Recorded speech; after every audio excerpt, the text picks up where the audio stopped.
I've been wearing this face and eye makeup all day, and I'm just gonna hope that I don't regret not redoing it. The second thing is that my sweatshirt, it says Wild Thing and it has a little black and white cat on it, and I have a little wild black and white cat. I just wanted you to know that because I know it's cut off here. Hello, welcome, I'm Hannah.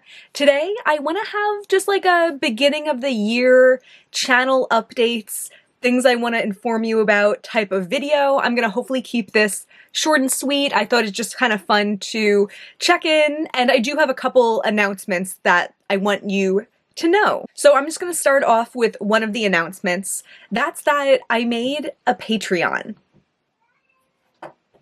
Zebo! Obviously, there's never going to be any pressure to subscribe to it or anything. I thought I would just kind of start it as an experiment, see if there's any interest in it, and there's a particular type of video that I'm going to do over there. So, you may remember that all of last year I was doing a randomly selected palette each month, and I was using that palette for the entire month to make sure I was using all of the shadows in my collection, and each quarter I was coming back to it and decluttering the shades that I learned that I didn't enjoy, and by the end I was like, you know, I feel like I did it. I feel like I learned what I wanted to learn about my shadows, and my need to make randomly selected palettes has ended along with that. But at the same time, I did enjoy the kind of forced creativity that came from it, and it seemed like a lot of you guys enjoyed it also and were kind of sad to see it go.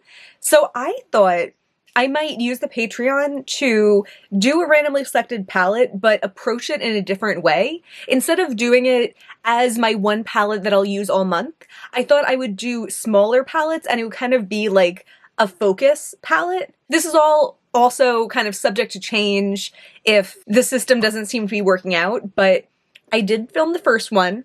The first one is up on my Patreon right now, and for that I randomly selected 12 shadows, and that way we're able to kind of talk about them a little bit more in depth, and I'll be able to feel like I'm actually getting good use out of the 12 instead of feeling like I'm kind of using 25 or 32 and only really playing with a couple of those, you know? So that Patreon video is going to go up in the first half of each month. As I said, it's up today, and then in the second half of the month there'll be another video where I'm creating 2 looks using shadows in the randomly selected palette. So if that sounds interesting to you, I'm gonna have that link down below. If you do choose to subscribe, I really appreciate it, and I look forward to seeing you over there. I'm also going to use that as kind of a place to gather thoughts, hear some feedback if I'm looking for feedback on a certain thing. We will see how it goes. The next thing I want to touch on is kind of my plan for this channel, what I feel like went well last year, what I want to change this year, and this is actually the part of the video that's been holding me up because I feel like there's some things I just don't have a concrete answer for yet. I will say that in December, posting 31 videos, most of them were very like shop your stashy, very much about appreciating what I have and curating what I have, and that type of content is the type that I enjoy the most. I think from December, my favorite videos that I posted were the ones that were just like a little bit off the beaten path. I liked the one where I organized my single shadow collection while I played piano. It was kind of just like a spur of the moment idea I had, and then I was like, that would be funny.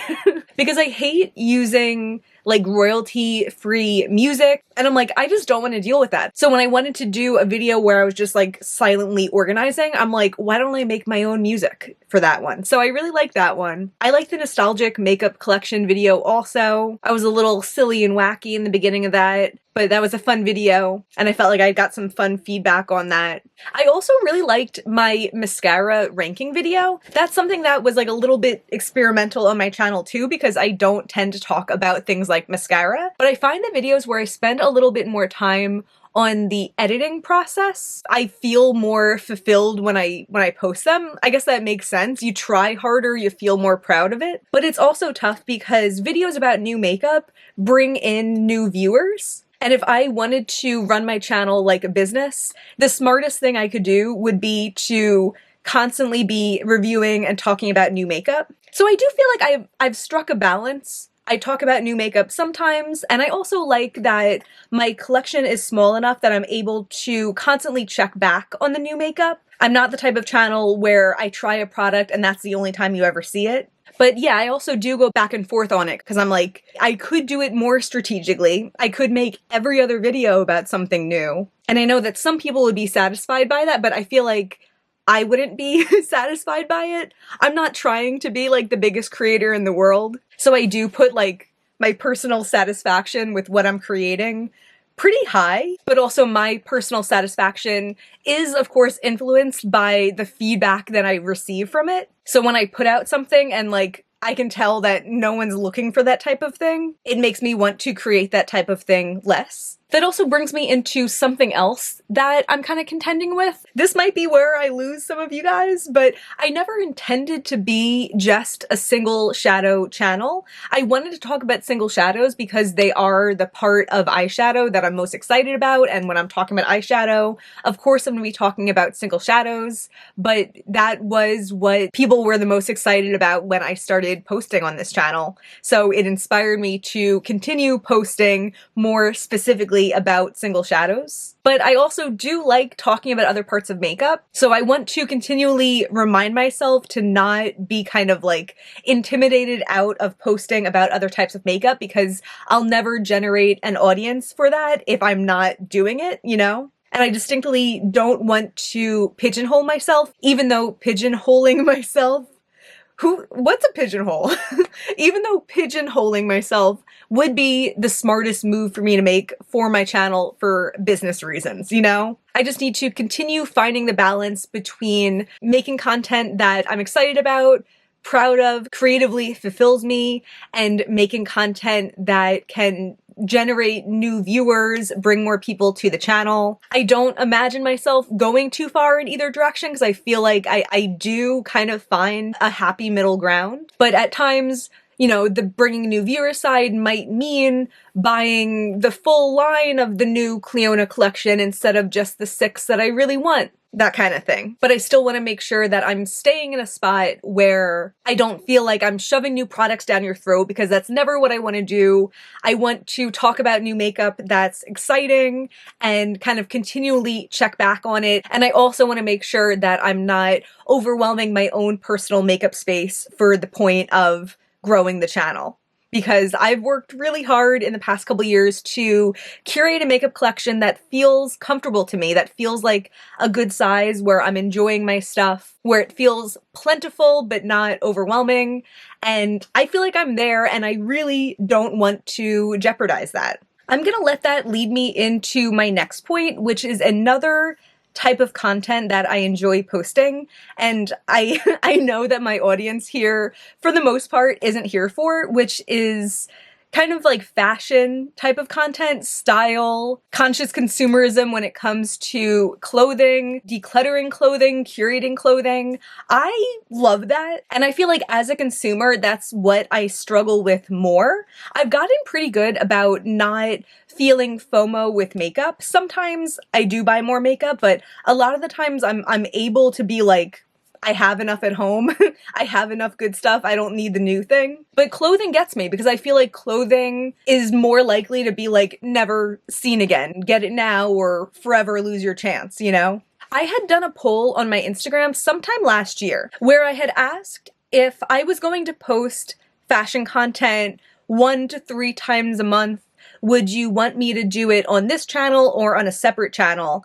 And there was some mixed votes, but I remember the majority was saying just post it on this channel. So that's what I was doing at the time. But I felt like every time last year that I posted fashion content, I kind of like dreaded it, just because I know that I'm going to be like disappointing some people. They're going to see that there's a new video, think it's something fun with single shadows, and then it's me talking about something that they don't care about. I get that. I understand you subscribe to a channel for a thing, and when they post something totally different, you're not interested. I don't fault anyone for that, but I do know it hurts me in the algorithm to be posting videos that no one wants to see, and it also makes me less excited to post them even though the content is something that I like to post.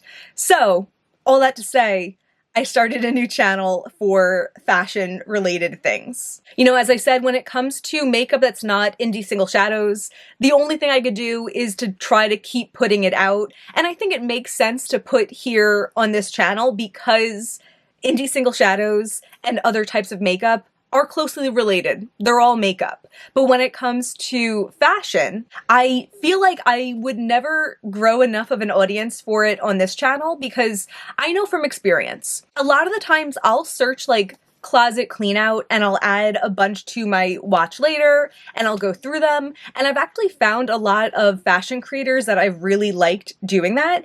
But there's sometimes that I'll be like, I really like this person's energy. I like their style. Maybe I'll subscribe. So I go to their channel to see what else they post and it's all like viral TikTok coffee recipes. What I spend as a 20-year-old in LA, like types of videos that I don't like to watch, so I don't subscribe. And I can imagine someone having that same experience with me. They're like, oh, a fashion video. I like that. I want to see more fashion videos. And then you look and everything else on my channel is about something really specific that they're not interested in. So it makes sense to me if I want to build a community of people who are interested in talking about fashion, I should do it in a different place. So for my fashion channel, I have a first video that I filmed. I actually filmed it twice. I filmed it last weekend. It took hours. And then I realized when I stopped that, so microphones, it's turning them on. Turning them on doesn't make them record. You have to hit the record button. Did not realize that. So I spent my whole day today re-recording that video. So I haven't edited that yet. It hasn't gone up yet, but I am going to have the channel linked down below. So if you're interested at all in more fashion style, kind of curating your wardrobe, not really following trends, thrifting perhaps. I want to do like thrift with me videos because I love watching those. Even like vlogs. I don't think I'll be doing them that often, but I do think that now when I do like a travel vlog or something like that, it is going to go in that channel because those are more clothing focused. So it makes more sense to go on the clothing channel instead of the makeup channel. I lost the structure of that sentence, but I'm going to have that channel linked down below. There's nothing on it yet. The first video will go up in a couple days, but I would love if you hit subscribe if you're at all interested in that. If you ever enjoy when I post those types of videos here, I bet you will enjoy the content that's to come on that channel. On that channel, I don't know how regularly I'll be posting. I'm going to kind of leave that to being like a when I feel inspired, when I have something to post, I will. So maybe it'll be once a month. Maybe it'll be less at times, maybe it'll be more at times, but that is where that type of content will go. And then the final thing I want to touch on is my frequency of uploads. So I usually am kind of like all over the place. You know, I do have like a 9 to 5. It's a pretty flexible job, so sometimes I work more, sometimes I work less. So that means sometimes YouTube takes priority and sometimes it kind of takes a back seat. But I have found that I work pretty well under deadlines. I posted every day in December. You may have noticed. I don't have like a cute little name for it, so I feel like sometimes people don't notice. Do people just call it Vlogmas? I wish I had like a little cute name. I could call it like Hot Mess, but I don't want to come for Hope Mess Tom's brand. So I don't know if Hot Mess is too close to Hope Mess. I don't know. But maybe I should think about that if I'm going to do that next year. But either way, I feel like I work well with deadlines. I feel like I work well under pressure. You know, in December, sleep definitely takes a backseat. Everything else kind of takes a backseat to me filming and editing. I went late to my family Christmas party because I had to finish getting my video ready for that day. So it's a little insane, like it's a little bit much, but I think at times that energy could help me for the rest of the year. Because there are times throughout the year, you may notice, where I post like 5 times in a row for no reason, like 5 days in a row for no reason. And then other times I won't post a single video for like 3 weeks. So what I want to commit to, or at least try to commit to, of course, things could come up, but my goal for this year is to post definitely once a week on the same day. I'm thinking Thursdays, and then any video that's not on Thursdays is kind of just like an extra video. You know, it's hard with my schedule to say I'm definitely going to do 2 or 3 videos a week because I know that a lot of the time with my schedule, it's just impossible. But I think 1 video a week is doable. But yeah, anytime that I have some more time to work on videos, there will be more videos, but there doesn't have to be. There also could be weeks where I'm working on a video for my fashion channel, and that might, you know, affect the amount of videos that come on the makeup channel too. But I think it could be good for me to have a bit of a schedule. And I also know as a YouTube viewer myself, it's kind of like fun to know when to expect, you know, people that you like to watch to post. So there you go, Thursdays. So I hope this video I'm nervous I was too rambly at parts of this video, but I hope it's short. So in summary, starting a Patreon, already have my first video up, going to be a video randomly selecting shadows every month, and then another video using those shadows that I randomly selected. I'm gonna have the link for that down below. The second point was that the second point was kind of all over the place. Kind of, I'm gonna keep doing what I'm doing. Point number 3 was I'm starting a fashion channel. That channel's linked down below. First video is going up in a couple days, and it's going to be a good long one. And point 4 was I'm going to be more regular about my posting schedule. That's the TLDR of the video. If you're not subscribed already, and this is the first video that you're watching of mine, please subscribe. I just can't imagine that being the case, but please subscribe if that's you. There's going to be a lot more fun content coming this year, way more fun than this video probably was. Either way, thank you so much for being here. I hope you are having a fabulous day, a fabulous week, a fabulous new year. I keep on forgetting that it's like the start of the year and this is like a start of the year content. I hope you're having a fabulous new year. I will see you very soon on Thursday or over on one of my other channels. All right, bye.